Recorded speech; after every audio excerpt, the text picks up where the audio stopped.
I've queried a number of our salespeople across the company. But these two are interesting because they're somewhat interrelated. Number one sales challenge I'm hearing from a lot of salespeople is we are seeing a ton of RFPs come through the system, but nothing's converting. Now, immediately, what happens when you say that? Your DOSMs and your revenue managers, and everybody gets on the phone like, is it global unrest? Is it uncertainty in the economy? Are we seeing a shift in business? What is the business trend that we're not seeing the conversion in the RFPs? Versus maybe pragmatically looking at it from a different lens and go, maybe there's just a lot more RFPs coming through the system than there used to be. And maybe that's because meeting planners are sourcing differently than they used to. Now, I'll take you back a few decades before you had booking portals like Cvent, where you had to pick up the phone, or now I'm really dating myself, send a fax with your RFP. And that meeting planner had already done some kind of discovery or research on your product or your hotel, because they only have so many hotels they can source in an amount of time. It was much more time consuming than it used to be. Now with several clicks, you can send an RFP to 250 hotels pretty easily. So what happens now, especially if you have clients that are giving you that question, like, hey, I need to get a pricing idea of what it's going to cost to take my meeting to Florida over these dates. So what happens is you send out that RFP to all the hotels in Florida, and now you've got a pricing perspective. Okay, well, that gives you the information that you need for your client for that particular exercise. But what happens, cause and effect, is pretty simple. You times how many thousands of meeting planners out there doing somewhat the same kind of exercise. And we're flooding the market with RFPs that are not going to convert. What happens is you anesthetize the salespeople on the other end, because from the receiving side, you are now answering RFPs, in some cases a dozen a day, that have no hope of going anywhere to a closure or to a conversion. So what's the quality of the answer that you get from your salespeople that you've just anesthetized? That's it.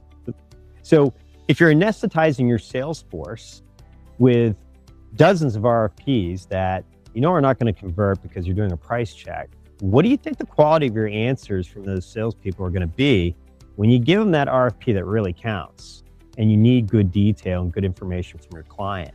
Are they going to be there for you, or have you dulled their senses with the last 50 RFPs that you sent them that never had a prayer of going anywhere? Now, think about that from a selling challenge when we talk about not only the volume of RFPs that are coming in the industry, but then the lack of information you're getting from your salespeople and the lack of engaged discovery that you're getting from your meeting planners. That's a big piece of it. Some meeting planners just don't take that extra step to go through the discovery process because they're really pigeonholed into technology. If it's a sourcing portal that they're using, they're checking off the boxes the way sales managers do when they're submitting the information. Great example. Does your meeting space have natural light? It's a yes or no question, check off the box. Some sales managers will check off the box and submit it. Those are the sales managers, by the way, that you just anesthetized by sending them 20 RFPs that are never going to go anywhere. So they're just going to give you the basic information and get it off the desk. So lesson number one, make sure that salesperson prioritizes that RFP appropriately. Okay, be honest. Hey, if we're looking at 250 properties and their pricing is the most important thing, that makes sense. If I'm looking at 3 properties and natural light is a huge priority for my client, then I'm expecting more than just checking off a box that you have natural light. What does that natural light look like? Or would you take a little step and say, maybe we should discover how much natural light they have? What does that really look like? Is it floor to ceiling? Window panes like this overlooking a harbor? What is that natural light? And when I'm comparing 3 properties that say they have natural light, you really need to understand what kind of magnitude of light is that? Great example. Do you see what I mean?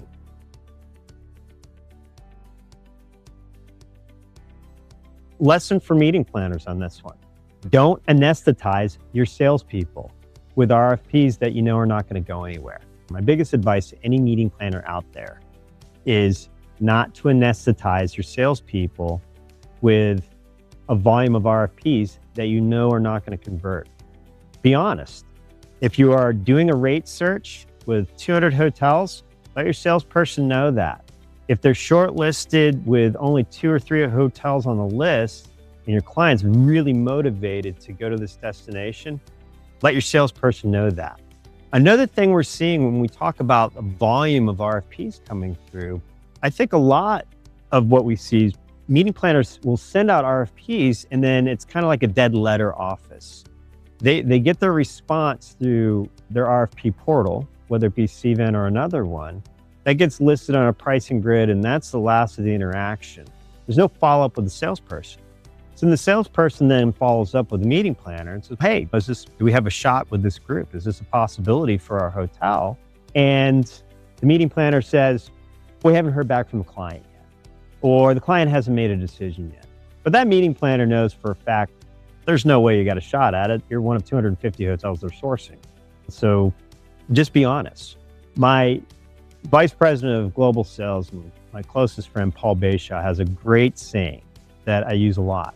And that is, no is a valid answer. You don't have to worry about hurting the feelings of your salesperson. They have a job to do, fill the hotel. And if your piece of business is not going to convert, they need to move on to the next piece of business for a priority. Super simple. That's a favor for them when you do say no versus stringing them along. And that's how you're going to reduce that volume of RFPs that are meaningless coming through the system.